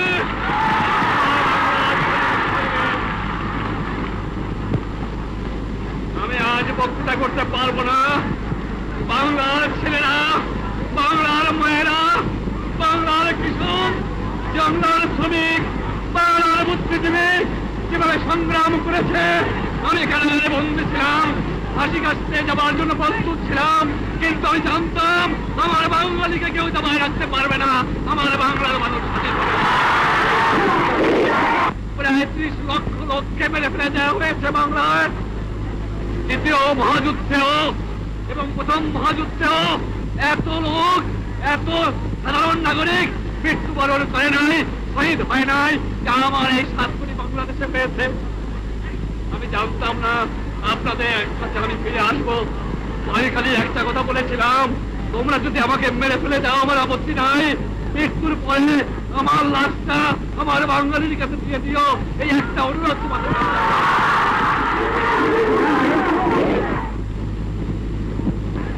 তবে মনে রাখা উচিত বাংলাদেশ স্বাধীন সার্বভৌম রাষ্ট্র, বাংলাদেশ স্বাধীন থাকবে, বাংলাদেশকে কেউ দমাতে পারবে না। কবিগুরু রবীন্দ্রনাথ বলেছিলেন 7 কোটি বাঙালিরে বঙ্গজননী রেখেছ বাঙালি করে মানুষ করনি। কবিগুরু মিথ্যা কথা প্রমাণ হয়ে গেছে, আমার বাঙালি আজ মানুষ। জানতাম না আমার ফাঁসির হুকুম হয়ে গেছে, আমার ছেলের পাশে আমার জন্য কবর খোঁজা হয়েছে। আমি প্রস্তুত হয়েছিলাম, বলেছিলাম আমি বাঙালি, আমি মানুষ, আমি মুসলমান, একবার মরে 2 বার মরে না। আমি বলেছিলাম আমার মৃত্যু আসে থাকে যদি আমি হাসতে হাতে যাব, আমার বাঙালি জাতকে অপমান করে যাব না, তোমাদের কাছে ক্ষমা চাইব না। এবং যাবার সময় বলে যাব জয় বাংলা, স্বাধীন বাংলা, বাঙালি আমার জাতি, বাংলা আমার ভাষা, বাংলার মাটি আমার স্থান।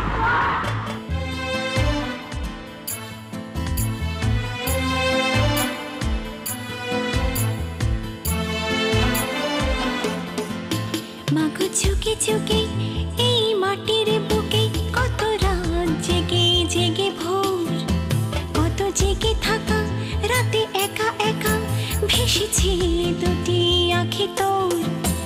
আজও সেই চোখে স্মৃতি হয়ে থাকে শত স্বপ্ন জয়েরই গান, সেই বিজয় স্রোতে যেন এক হতে জাগে তোর কোটি সন্তান। বাংলাদেশ প্রাণের দেশ, বাংলাদেশ স্বপ্নের দেশ। মাগো চুকে চুকে এই মাটির বুকে কত রাত জেগে জেগে ভোর, কত জেগে থাকা রাতে একা একা ভেসেছে 2টি আঁখি তোর। আজও সেই চোখে স্মৃতি হয়ে থাকে শত স্বপ্ন জয়েরই গান, সেই বিজয় স্রোতে যেন এক হতে জাগে তোর কোটি সন্তান। বাংলাদেশ প্রাণের দেশ, বাংলাদেশ স্বপ্নের দেশ।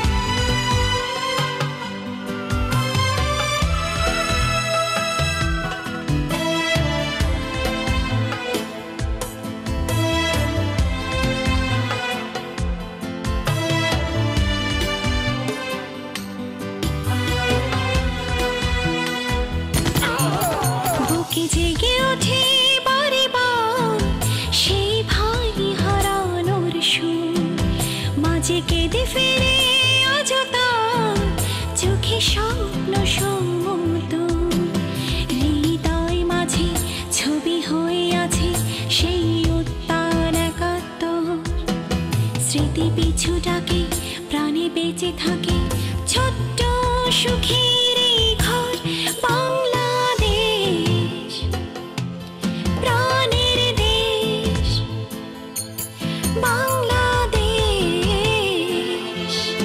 আমার দেশ। মাগো ঝুঁকে ঝুঁকে এই মাটির বুকে কত রাত জেগে জেগে ভোর, কত জেগে থাকা রাতে একা একা ভেসেছে দুটি আঁখি তোর, আজও সেই চোখে স্মৃতি হয়ে থাকে শত স্বপ্ন